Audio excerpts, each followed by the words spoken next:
covering the Shopify CRO reality check. We're going to give a few minutes to everybody that's joining. Sheldon, Anthony, how are you guys doing? Doing great. Excited for our subject today. It's gonna be fun. Yes, definitely. Sheldon, how about yourself? Very glad I agreed to an 8 a.m. webinar, but excited to be here.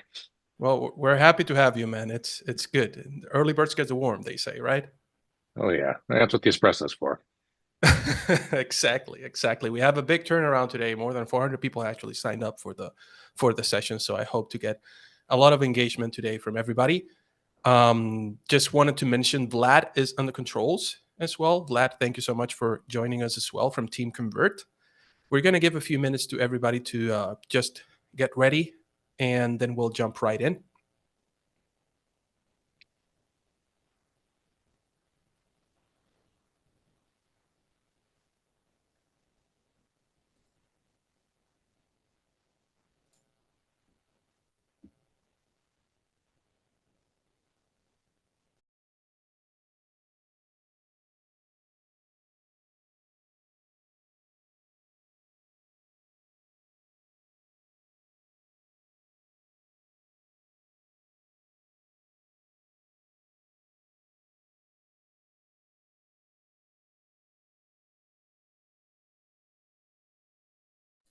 All right, I think that about does it. We know it's 11 a.m. for some, 8 a.m. for others.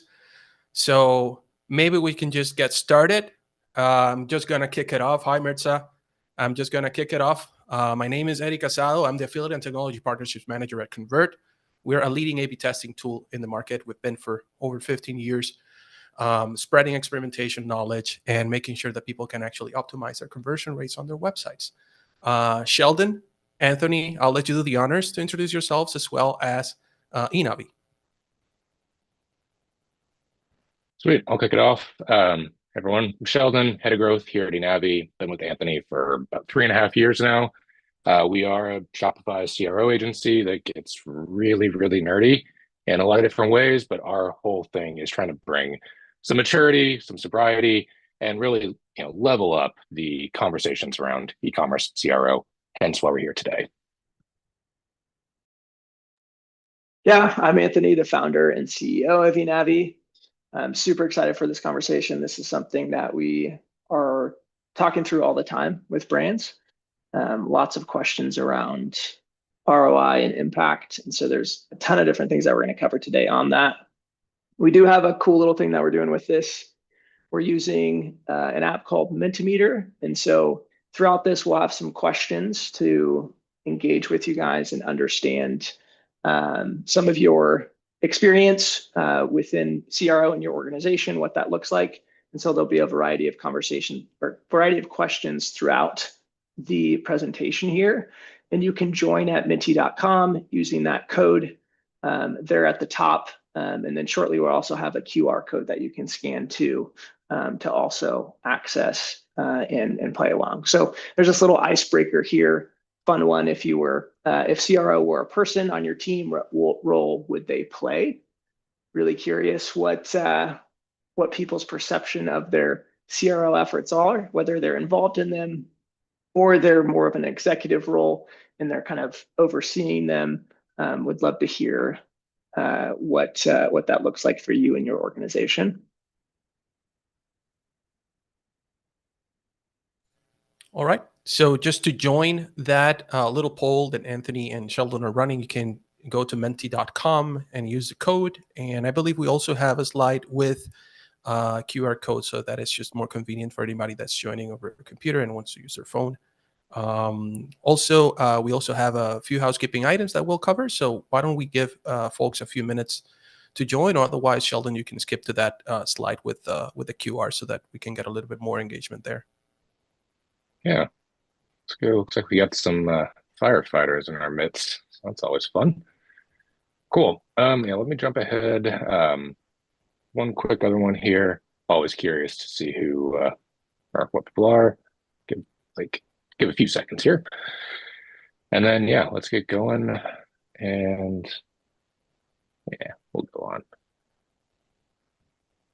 Cool. All right. So I want to set the stage here. we'll dive in, but I like to use the attention getting opener. For anyone who's on this webinar, like there is probably a very clear reason. And the core point that we want to drive home here is a bit of a reality check for Shopify CRO. I cannot tell you how many times Anthony or I have been on LinkedIn and we see some claim that looks like this. A single A/B test that we made generated $2 million in revenue for a brand annually. And it is an absolute fiction. No single A/B test is worth that unless you are truly at like a enterprise, borderline Amazon level of brand. And there just flat out aren't that many of those in the Shopify ecosystem. So we want to be very clear when we are talking about CRO and when we are evangelizing, having conversations with brands, CRO is not going to double your revenue in a quarter. Like there's no single quick fix that will boost your conversion rate by 40 to 50% unless something is really, really broken up front. As you graduate past that and hit a certain level of maturity in your organization, in your revenue, we think it's very important to reframe expectations around CRO and avoid some of the immaturity that still plagues the space. So everything that follows here is going to be centered on this discussion. And I think it's one of the most important ones we can have in the space. So we're very eager to get in and share many of our thoughts here on that matter. So we talk a lot. Why listen to us? Eddie did a great job of setting this up. Anthony and I, we comprise a component of Enavi. We are a human-obsessed CRO agency. If you have spent any time on LinkedIn, you've probably seen us talking about this. We are consummate nerds in the space. Like we have a lot of our own in-house data sets that we maintain, a lot of things that allow us to get very, very granular from a quantitative data side as well as a qualitative data side, trying to figure out why customers do what they do, what makes them tick. And that is kind of the secret sauce, blending that together into CRO programs that has allowed us to work with dozens of Shopify brands at this point, from a couple million upwards of like 300 million in annual revenue, and consistently and repeatedly getting them double-digit increases in average revenue per user. So that is who we are. That is what we do. Anthony and I are the relatively pretty faces of the organization. There is a whole talented squad underneath us that do some great work and really bring this to life day to day. So we're here to evangelize, educate, and go from there. Eddie, if you want to walk through outline here, we can kind of get going. Absolutely. So to recap, if you're here to learn the ultimate CRO hack to get $2 million worth of revenue with one single experiment, this is not the place to be. As apparently Sheldon and Anthony are backing up with some claims as well that this is not possible. So I'm very much looking forward to learn from your experience at this event. The outline for today, why the test everything approach hits diminishing returns at scale, the hidden factors that prevent A/B test wins from compounding, how to calculate realistic revenue impact from your CRO program, and last but not least, framework for setting executive expectations around CRO and ROI. One last thing, if you manage to stick around and engage with us through the session, I made the announcement that I pulled some strings, and one of our partners, CXL, has provided us with one all-access pass that will be given away at the end of the session. So make sure you remain tuned in, as well as engage with us in the chat and ask some questions. So with that, I'll give it back to you, Sheldon and Anthony. Awesome. Yeah, one quick housekeeping note from our end. Obviously, this is being recorded. Recording will be shared after the event to registrants, and I think it always stays live at within the LinkedIn Live. And yeah, we'll definitely have plenty of time for Q&A at the end. I'm happy to answer any questions that pop up, time permitting, there at the tail end here. For anyone who's missed it, there is a code at the top here, but we do have a quick little QR code for kind of a series of questions kind of baked in throughout on Menti. And I think it's just a fun way to get into this. So Here's the code one more time just to make it nice and easy for you guys. All right, and then one last question here before we really dive in. Always curious. Yeah, if you guys could put a single word to what your current CRO program looks like, all ears here. So we'll jump ahead here, but feel free to add in on this. Always interesting to hear how people talk about this. That's a fantastic one. What would you say? What would you describe ours as, Sheldon? Our programs that we run? Detailed. Thorough. Probably borderline too thorough at times, but yeah, that's our blessing and curse. Awesome. Those are some great ones. I'll jump ahead, but don't want to steal the thunder here. So part one, why test everything just doesn't quite work at scale once you get past a certain point in an e-commerce brand. This is a conversation we get a lot where there is a belief you should test everything. Like you should, any change on a site has to be tested or else it's not safe to do. I am very sympathetic to that. Anthony and I and our team have battled this for years.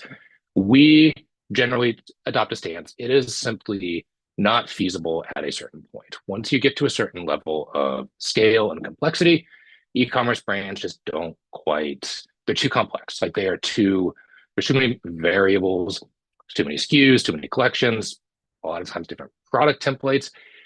The amount of change that has to happen to keep a store up and running and functional just doesn't allow it. So we try to pick our battles because if you are like Grooms, one of those brands that I apparently didn't know of until very recently, and now I see them everywhere, you can do a lot. You have a few SKUs. It's simple. You can really have a tailored approach. If you are Thrive Cosmetics, one of the biggest D2C brands in the Shopify space, you have infinitely more SKUs, variants, size, shades, all these different things that you are trying to grapple with. You need to have some ability to flex on that and test the important things and not feel that you absolutely have to test everything. That is kind of the core of our thought process here. Like changes will happen regardless. We could go in and want to test everything. It's simply not feasible unless you're running 50 tests a month and have like a dozen CRO specialists on a squad. Bigger teams or bigger brands have bigger teams. They have competing needs. They all, their livelihood is probably not necessarily correlated to what your team is trying to do. Therefore, they're going to have different incentives. Things are going to happen on site, whether we're a part of it or not. I can't tell you how many times we have had a rigorous A/B testing roadmap that then we notice someone made a change independently on a site, and we kind of have to roll with the punches. It's going to happen. It is inevitable. That's just a baked in part of the system. So our belief is the healthiest relationships come from when you are working with a brand or you are the brand and you are pragmatic and not dogmatic. If you are here looking for someone preaching a purity approach here, it's not going to be us. Like we have seen enough, done enough that take what you can get. If you can get 80% of the big things tested, you're probably still in a pretty good spot and you're trying to mitigate your risk on everything else. Our preferred approach instead is rather than fight every battle and die on every hill, we're trying to go deep on what we call real validated customer problems. Everything we try to do comes from research, and our best research is the qualitative research. Post-purchase surveys, review mining, customer support logs, all of those things are how we understand, like, okay, this is actually an issue versus this is a cosmetic tweak and we just want to make it look prettier. Like you are going to have better results long-term if you are addressing the core anxieties someone is having as they are trying to make or select the right variant than if you are testing, hey, let's add a sticky add to cart button that follows us up and down the page. One of those things is really going to move the needle for years and years and years. The other has a very short runway for ROI. When you're a brand that has millions of visitors per month, you can drown in opportunities. It is much better to in our estimation at least, go a mile deep and an inch wide, then go an inch deep and a mile wide.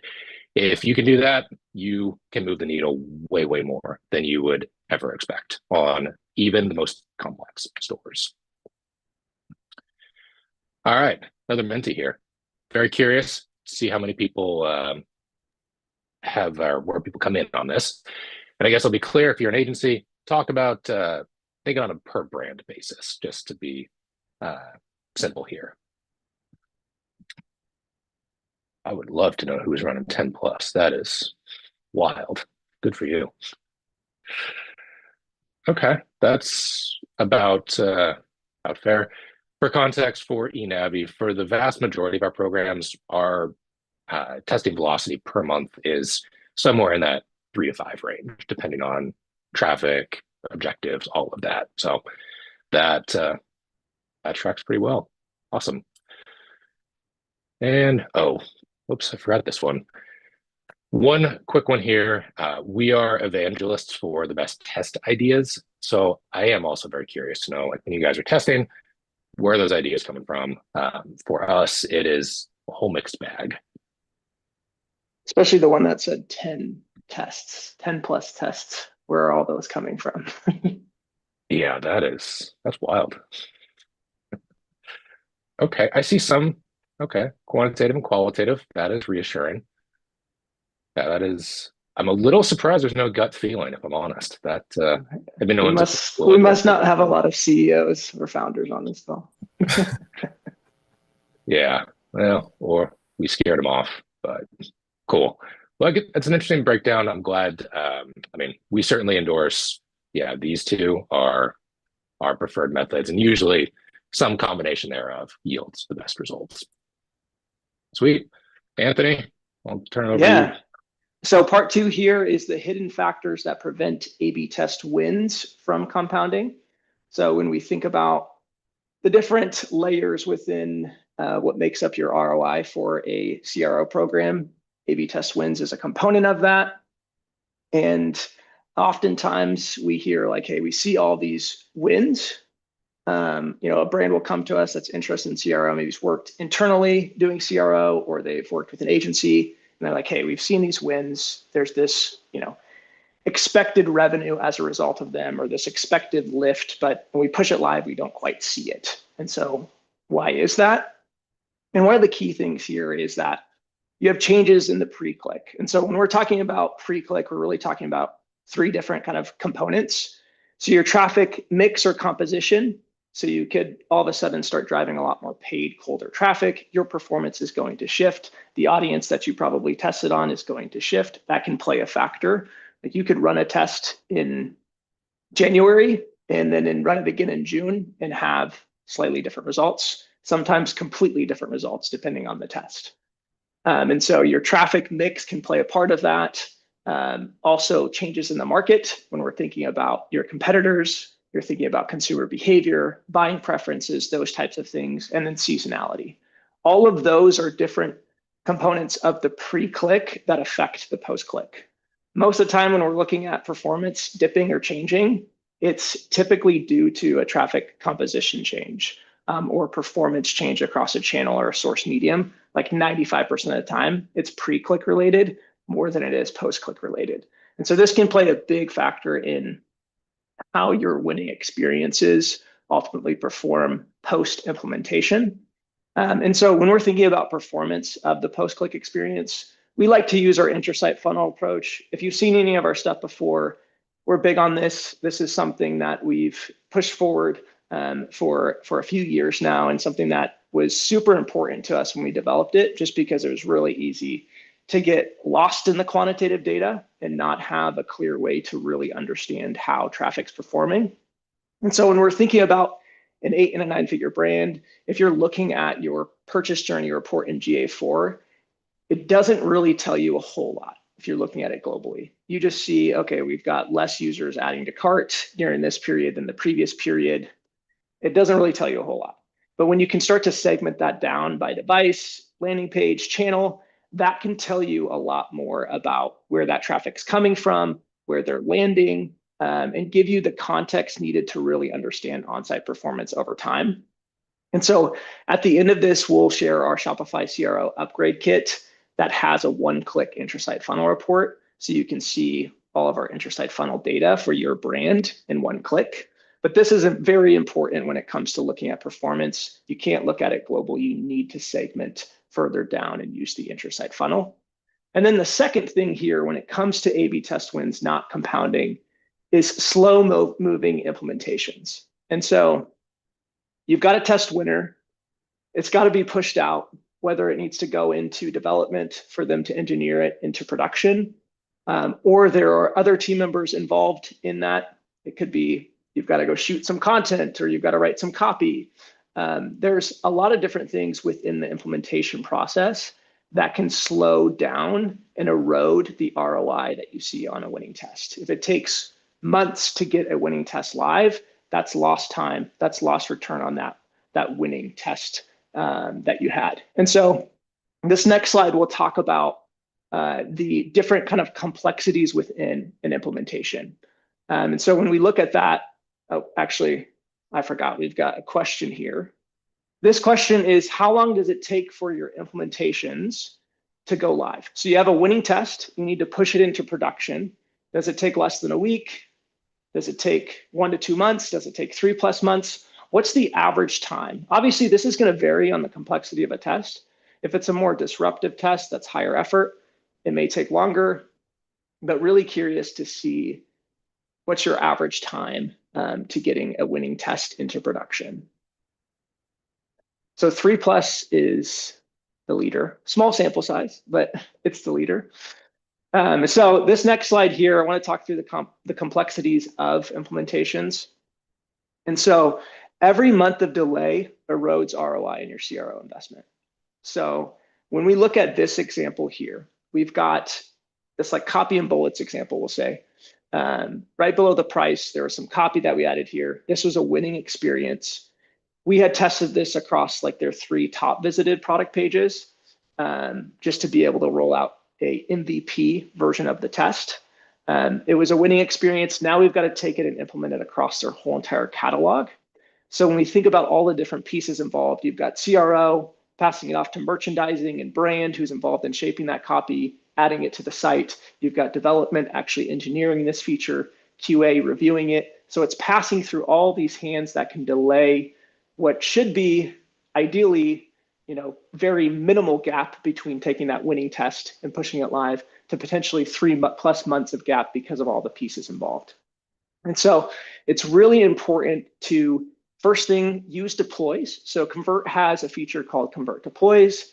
You can push a winning experience live while you're developing it into production. So for those 3 products that we tested on, we could push this live so we sustain that winning experience that we're seeing an ROI from immediately. And then secondly, track time to implementation. So this is a really important metric. And so when you have a winning test, it gets pushed over to dev, to engineer, and to push into production. Aim for 2 weeks. It's not always going to be 2 weeks. There's going to be some of those tests that are longer. There's going to be some tests that could be shorter. But if you could average out to 2 weeks, you're really minimizing that gap. This is something that we track to at Enavi and push for 2 weeks of implementation, time to implementation for anything that we're implementing, anything that our clients are implementing. We want to make sure that we're getting those wins pushed out quickly.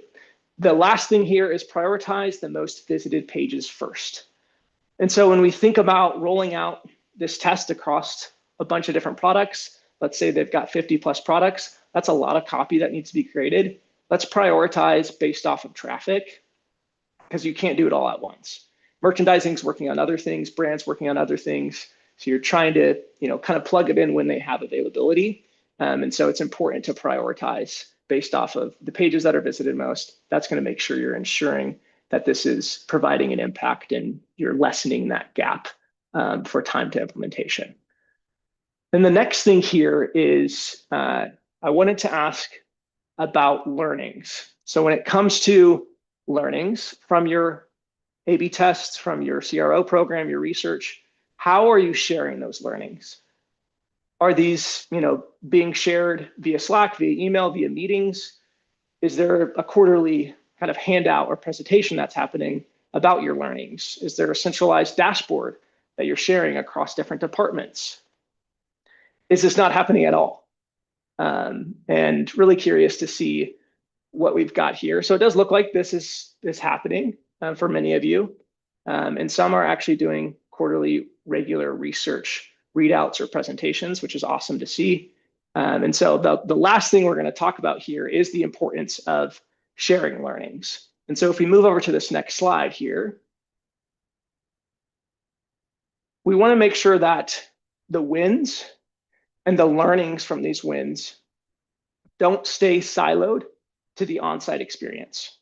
So when it comes to conducting research, one part of kind of the value that we get from research is its influence on the A/B tests that we run, right? It feeds the ideas. It really helps shape those ideas. When we have tests that are backed by data, backed by research, we make a bigger impact. We solve real problems. We're going to win at a higher rate. We're going to have more conclusive tests. But those learnings not only fuel your A/B tests, but they also fuel really your understanding of the customer, right? You understand what resonates with them. You understand their anxieties more. Then you're able to share those and circulate those to your marketing team, to your, whether that's email, SMS, your meta team, your PPC, SEO. You can share these learnings and create this feedback loop where those learnings and those wins are not staying siloed to the on-site experience, but they're ultimately being carried out throughout the organization. And there's so much value that can be extracted from that alone. And so we have an example here of a case study with the brand Carnivore Snacks that we've worked with.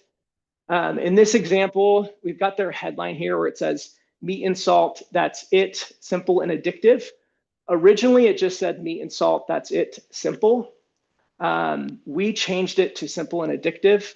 Addictive came from first-party customer reviews and post-purchase survey responses. This was a common word that was emerging that customers were using about the product. It was really addictive to them. So we experimented with adding that language in the headline. It had a really positive impact across the funnel. We can see that impact on average revenue per user, an 8% increase there. And so this same messaging was then pushed forward throughout ad creative, throughout email, throughout other parts of the on-site experience, because we can see that that idea of the product being addictive really resonated with the customer. And so this is an example of how one simple voice of customer data became a test and then became a learning that was used by the rest of the organization. So Sheldon, let's go into part 3 here. Great. Yeah, let's talk money. All right, part 3. Yeah, if we're talking revenue impacts of a CRO program, this is the kind of the elephant in the room for a lot of people in CRO, where we never want to be held to it. Like, we've had conversations internally at Enavi where it's like, hey, we don't want to guarantee ROI, but we understand it has to be there. It kind of has to be baked in as part of a good system.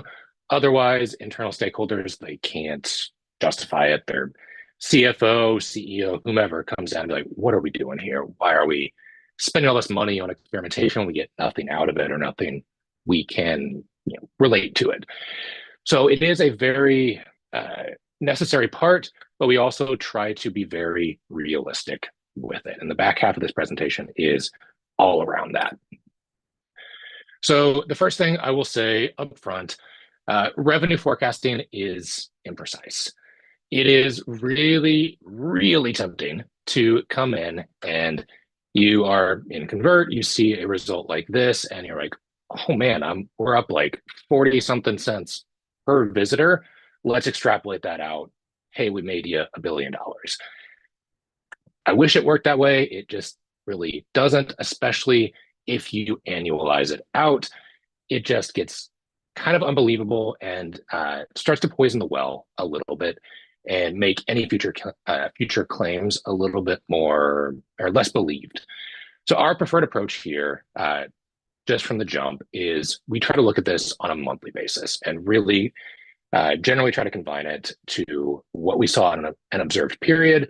Sometimes we will adjust based on, are we testing 50% of users, 20% of users for a particular segment? There's some things over there, but generally we try to look at it on a monthly basis and then plan to give it a serious haircut over time so that the results are steadily kind of right sizing themselves and keeping it sober and realistic. So this is where, like, why we dog on annualizing gains so much is case studies like these where basically it's a claim of, hey, we added a quick add button to a page and suddenly there's $1.6 million increase in revenue. I have no reason to believe, like, I don't actually know any of the details here. We don't know. It very well could have happened. I am very skeptical on this one, that almost every time we look under the hood on these sorts of claims or can really get back in data, it's a brand that's doing $2 million a year, suddenly from one test is doing 1.8 million more. And then you get to the end of the year and their CFO is like, where's that money? Like, why did we not see this go up? We are slightly up, sure, but it is not anywhere in the ballpark of what that claim was.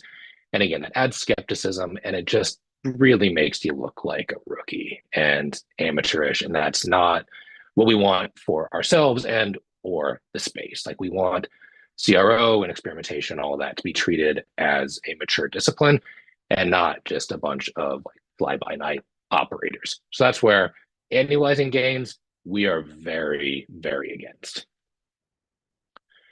Our preferred approach is that we have effects decay over time. We generally, over a 6 to 12 month period, we presume that the novelty will wear off, people will engage with it less, and even if we're wrong and they stay engaged with it, we'd rather be conservative. So what you can see here is a chart from a client that is the monthly revenue lift from tests that we found results on and then implemented on. And then you can see kind of how they stack up. In this case, it's a little bit cleaner because these are often very different products and it's not trying to stack gains on the same page. But we can see, like, okay, over time, we expect that the data is always trying to fight to get to zero. If we give it a long enough time period, any impact or any implementation is going to lose its steam completely.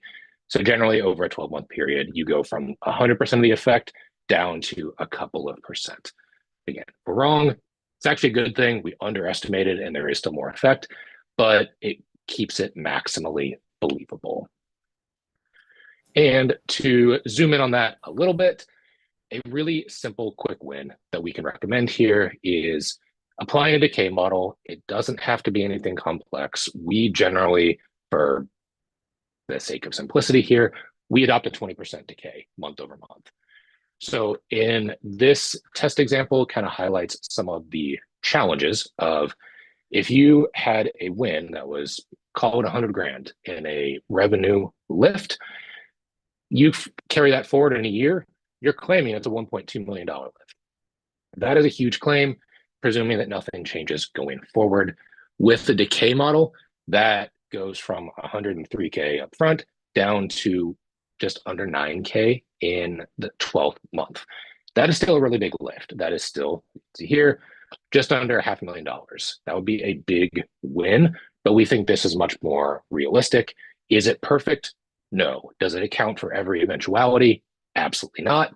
But it is a quick and easy way to do this and really dial back, give it a haircut, and keep it believable. That doesn't add just a crazy amount of complexity. We can do this in Excel in seconds versus having to do some really advanced kind of data calculations.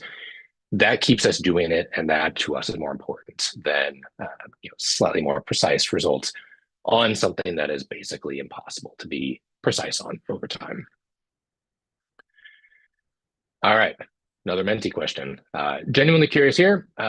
Biggest challenges in proving the ROI of CRO at your company. This is one that can't tell you how many times Anthony and I have had some version of this conversation of like, hey, yeah, we like you guys. Really hard to point to what you guys can do. So curious what everyone else is seeing here, but that is, I think, the great challenge. And doing this in a way that is believable is a necessary thing for our space. And as people can experience what a mature program looks like, then future buy-in just gets better and better. All right, that is interesting split, but I think that's pretty telling. Kind of crossed a couple here, so awesome. And then one more, just as curious to see how long, in your guys' experience, it takes for a CRO program to show ROI. For us, we'll touch on this here in a second. We really try to push it up front, but we also acknowledge when we go through our sales process, we're basically saying it's a 12-month process, and don't do it if you feel like it is not something that you are comfortable investing in for at least a year. So, all right, that is okay. I like those results. I can live with that. All right, Anthony, if you want to talk all about executive expectations. Yeah, so I mean, an important part of doing CRO, especially for 8 and 9 figure brands, where we've got all different kinds of stakeholders and decision makers that are involved in the process. Setting expectations is really important. So whether you work in an agency, or you're working in-house, or you're looking at working with an agency, understanding the expectations around CRO ROI is super important. And so when we look at this, it's not something where bippity boppity boo, your conversion rate's ultimately going to be doubled immediately. That's just not going to happen. CRO is not a short-term money printer. It is a compound interest machine. And so I remember back in the day when I was in high school, I took a finance class, and we talked about investing in your Roth IRA early. Like, once you turn 18 years old, open up a Roth IRA and start investing, because it's going to start to compound over time, and you're going to see that impact more and more. That's the same idea with CRO. As you gather more data, as you understand your customer more, you're going to have compound effects and ROI on your on-site experience, but more than just your on-site experience, the whole business and all of the different parts that CRO can ultimately impact. So it's important when you're looking at CRO, seeing it as something that's continuous, and that you're planning to invest at least a year into it. And then we'll talk a little bit more about this in a minute, but all of the different components within CRO. So we can see here in this chart, over time, all of the different aspects where you are providing a return on the efforts that are taking place start to compound. And we can see that stack up and really start to make an impact on the business as we learn more and win more. And so that's really the first thing here when we think about setting expectations. The second thing here is, for many brands that are doing 50 million plus, a good QA smoke test alone could pay for the first 3 to 6 months of a CRO program. Especially when we think about the complexity of certain stores, where there's a bunch of different apps and integrations taking place, there's often really broken experiences that go unaddressed, where it can be a specific device, a specific browser, or a combination of those that's ultimately kind of lurking in the background, sabotaging growth. And we see this a lot. Is it going to pay for years of a CRO program? No, but it is an important aspect to fix those broken things first. And the impact that can have is one of the components that ultimately gets wrapped up into the ROI that we look at for a program. And then the next thing here is the research component. And so when we think about a program, we like to invest 80% of our effort towards research, because we see the impact that can have towards not only the A/B test ideas that we generate and the win rate as a result of the level of research, the depth of research that's taking place, but the impact that that research can have on the rest of the organization. And so there's a lot of different components that can make up the research. You have usability and performance, voice of customer, like that qualitative research, behavioral analysis, the inter-site funnel analysis, learnings from the tests, right?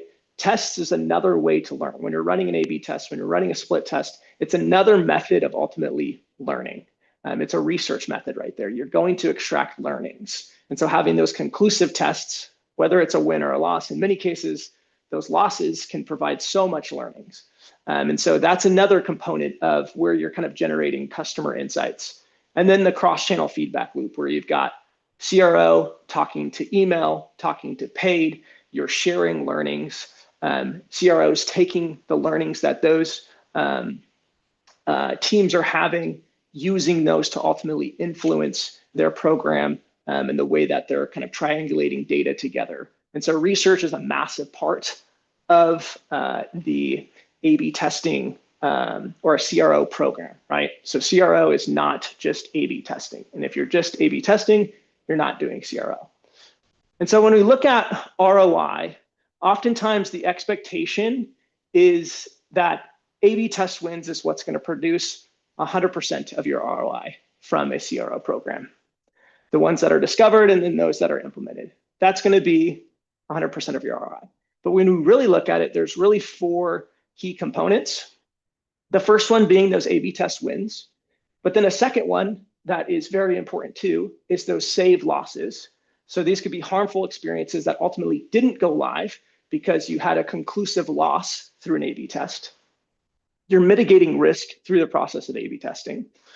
And then those just do it fixes, like we talked about before, the broken experience, the bugs, but even more than just those broken things, there's things from a responsiveness standpoint, an accessibility standpoint, a functionality, a usability standpoint that might not be broken, but can be improved and it's not necessary to test. Those get all bucketed into that just do it portion here, and those can provide an ROI as they start to stack up together too.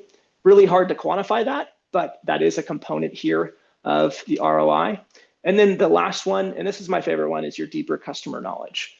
So all of the learnings that you're extracting from your research, they're not only coming back and influencing your A/B testing and those A/B test wins ultimately, but they're also influencing the rest of the organization. And so to recap this, the 3 expectations to set with leadership. The first thing is research is the foundation. When it comes to conducting a CRO program, a true holistic CRO program, research needs to be an important component. It needs to lay the foundation. It's going to impact not only the onsite, but the business as a whole.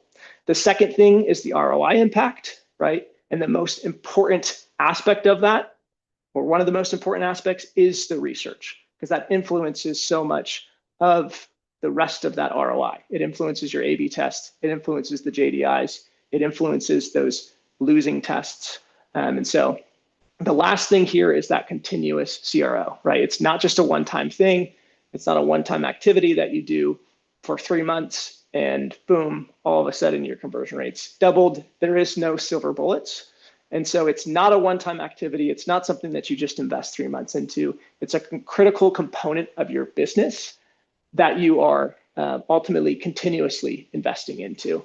And one key thing to note from this one is any good CRO program should be ROI positive in the first 3 months. That's the belief that we have at Enavi. So we asked a question about this earlier. I don't remember exactly what the responses were, but any good program that is really launching tests early on, and then also taking that research and turning it into action should be ROI positive in the first 3 months of working within a brand, whether that's an internal CRO program or working with an agency. That should be the expectation. So a question here for you, whether you're on leadership or you're referring to your leadership team, what would ultimately make you or your leadership team most confident in your conversion rate optimization's ROI? Is it clear reporting dashboards? Is it case studies from similar brands? Is it quick wins in the first 90 days? Is it proof of compounding value over time, or is it something else? If it's other, I'd love to see that dropped into the comments here. This is one where you rank it, so you can rank it based off of what you see in terms of the most valuable that would give you the most confident in your efforts.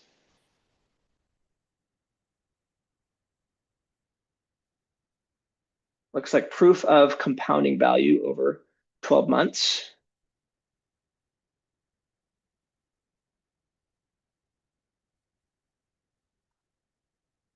Cool.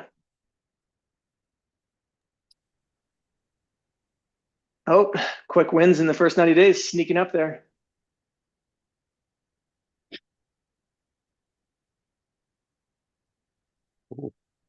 So Guess we'll have to bring on the charts. Yeah.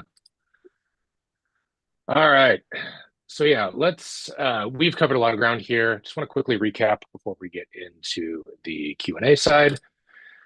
So really 4 parts that are very connected here. Part 1, there is a diminishing returns associated with a test everything approach. It's really not feasible, especially once you get to a certain point. So don't feel like you have to slavishly be devoted to testing everything.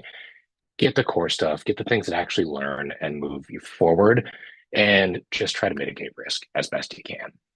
On the things that prevent you from compounding, a lot of that is workflow. Like, there are so many things that take or stop good ideas from actually getting live, and also just an acknowledgement that the market fights back. Like, you can make the best possible moves pre and post click. Your competitors aren't going to sit still. The market's not going to stay the same.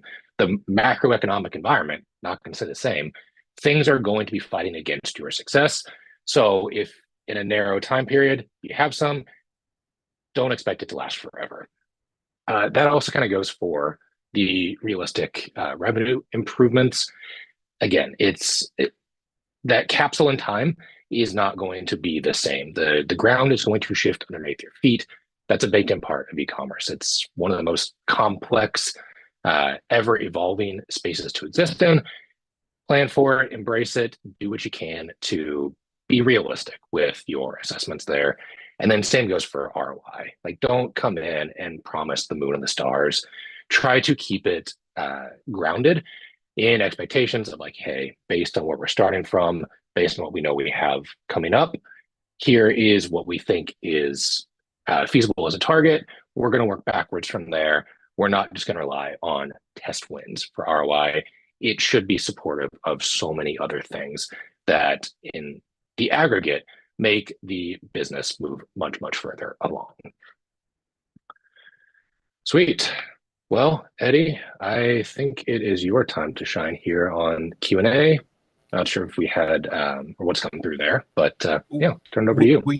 We do have one question, and I did take some notes. It will be extremely hard to shine after this schooling sessions you guys brought up today on CRO. I am myself, as an attendee at this point, taking notes and learning so much from you guys. So definitely appreciate you taking the time to pull the presentation together, the outline, as well as all the dynamics with the engagement on the session. I have one question from Tanvir Sharif. What challenges can arise when running multiple A/B tests simultaneously on the same website or product, and how do you ensure test results remain accurate and unbiased? Get myself unmuted there. No, it's a great question. I think that is really, that's all solved at the test setup level. And I think as long as the traffic is there and you are conscientious about it, it is fairly easy to avoid. I mean, this is one we've done this so many times with Convert of, creating mutually exclusive audiences, making sure that the targeting is such that if you are in one experience, there is no chance you are bucketed into another, just so you can have, distinct parallel tracks, presuming the sample size is able to be hit in a reasonable amount of time. I think that's a pretty achievable one, especially as you scale up on an e-commerce side. A lot of times, if we are looking at this, we may go for either single products, maybe go to a product type level, category level, but just try to design our tests in a way that we can validate the thought that we had of the insight that we're trying to prove, but keeping them fully distinct.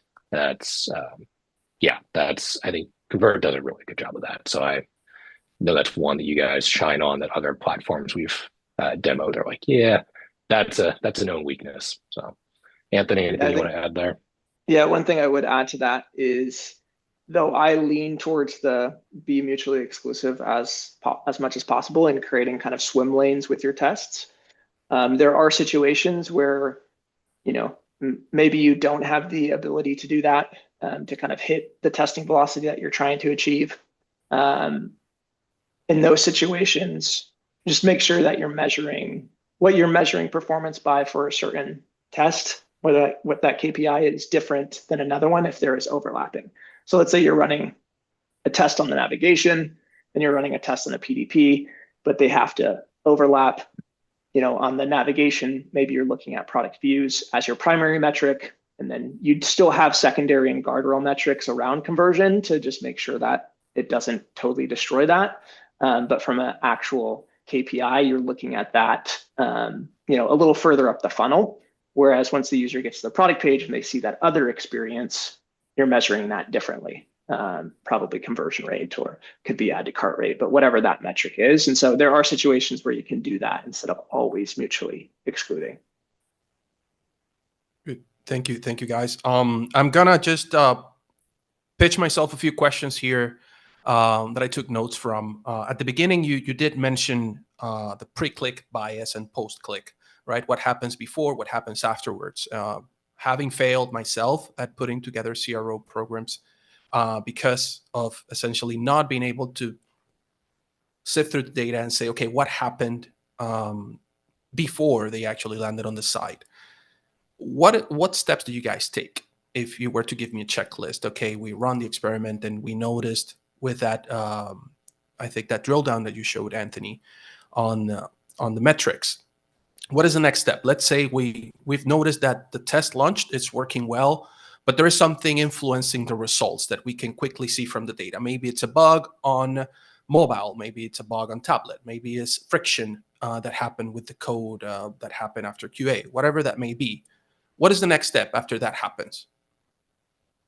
So to clarify, you're saying a test that we suspect that there may be some kind of error that's happening. So there's a QA, exactly, a bug issue.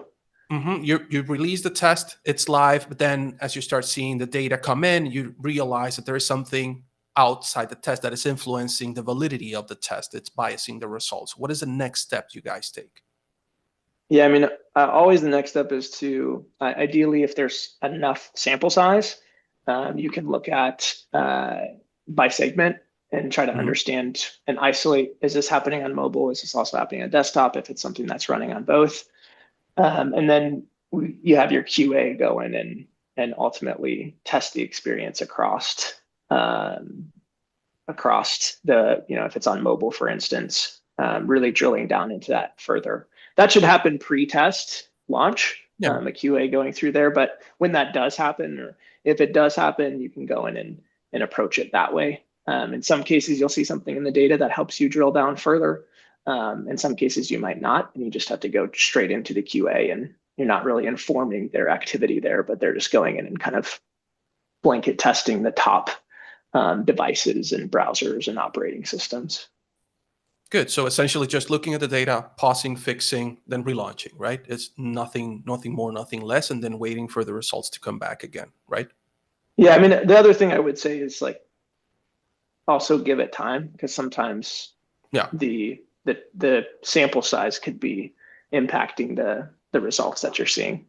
You might have a 15%, 20% decrease in conversion rate, but it's really only 15 or 20 orders. And don't freak out. It's that's a small amount of orders. Patience is key, right? Patience is key when dealing with CRO, and that's something that is often not found anywhere, especially when some of the people in my experience running CRO just wanted to do it as a last resort. So they don't understand that it's a process just beyond launching A/B test.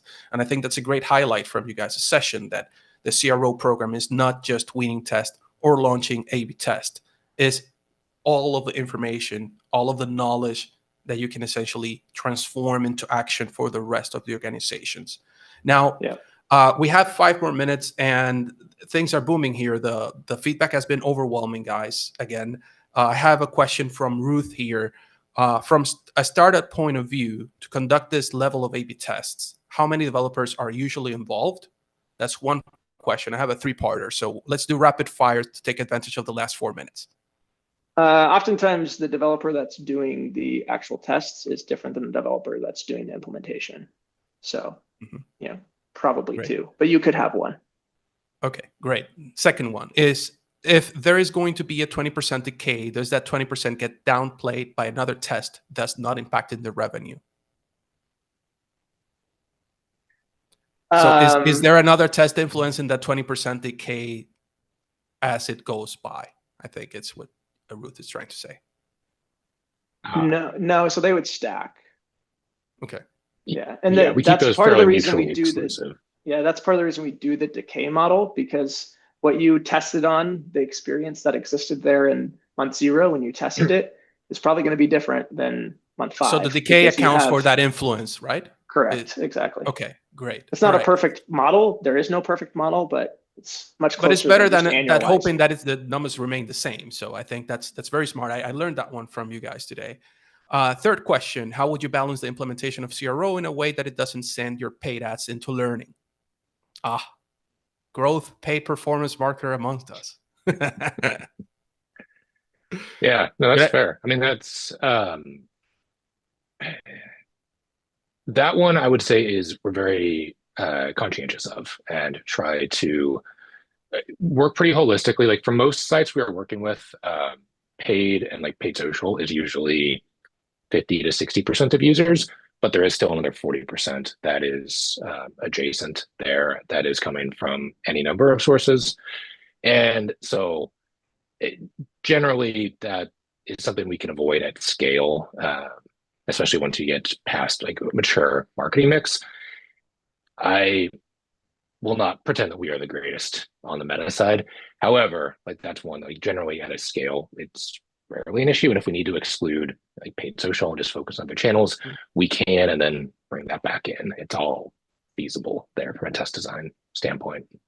Yeah, I would say just, Ruth, try to balance it out yourself and avoid having the situations in which you're sending traffic to a page that's testing and that might retrigger a learning phase. I think that's the best thing you can do, is try to mitigate that yourself without having to look at CRO for that.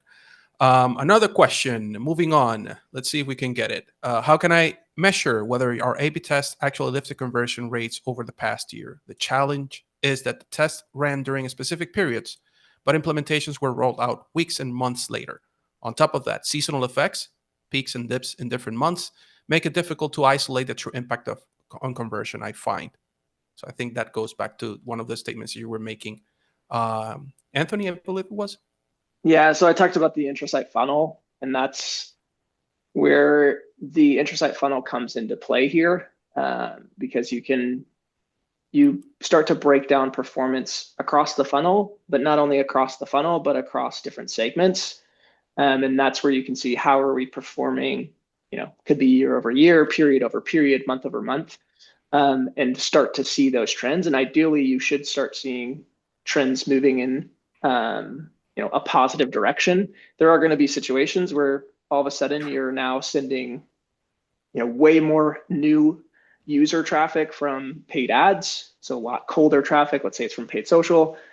That's maybe one of your lowest performing source mediums, and then all of a sudden, like, performance is going to be down. If you're using the intrasite funnel, you can see that. You can see those trends, and ideally, you start to see that moving in the right direction. But the only way you can see that is by using the intrasite funnel. Great. All right. So we don't have any more questions. We're right in the nick of time. And I just want to, hold on, I lost you guys. All right. Hold on.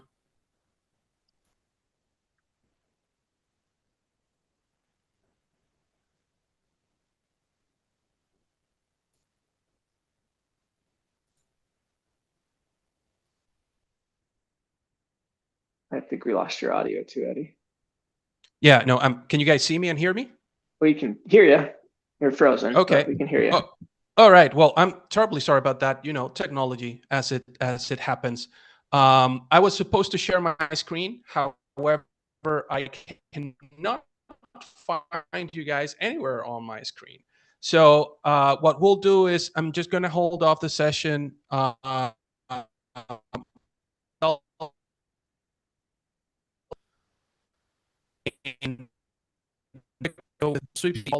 Excel today. Thank you so much for an amazing session today. It was literally schooling session, right, with the back to school theme for most of us. I hope to see you again in the future. I don't know if you have any closing remarks. Yeah, I'll do a quick one here just on our end. For those of us that are watching on LinkedIn, you probably see this. For those on Zoom, Anthony and I are always talking CRO on LinkedIn. Connect with us. We try to interact with as many people as we can on there and try to keep that conversation moving forward. Expect to hear a lot of follow-ups from this from us. I will also just say, like, for any brands on here, any organizations trying to close 2025 strong, like, let's chat. Like, let's explore if we can help. We have our conversion audit. It is a fantastic jumping off point. And yeah, we try to front load the work and be as helpful up front as possible, even if it makes no sense to work together. So that's I think our lingering ask there. I will also say, for anyone who is curious, we referenced this earlier. This is our Shopify CRO upgrade kit. It is a compilation of some of our best resources for how you can upgrade the performance of your Shopify store. All of it's free. It is a whole bunch of our best stuff from over the years, including the Intrasite funnel report that Anthony referenced. So check out the QR code or use that URL, or if you can't remember to do that, hit us up. We can check a link. And I think it's a really, really cool jumping off point that can make life a lot easier for anyone on the call.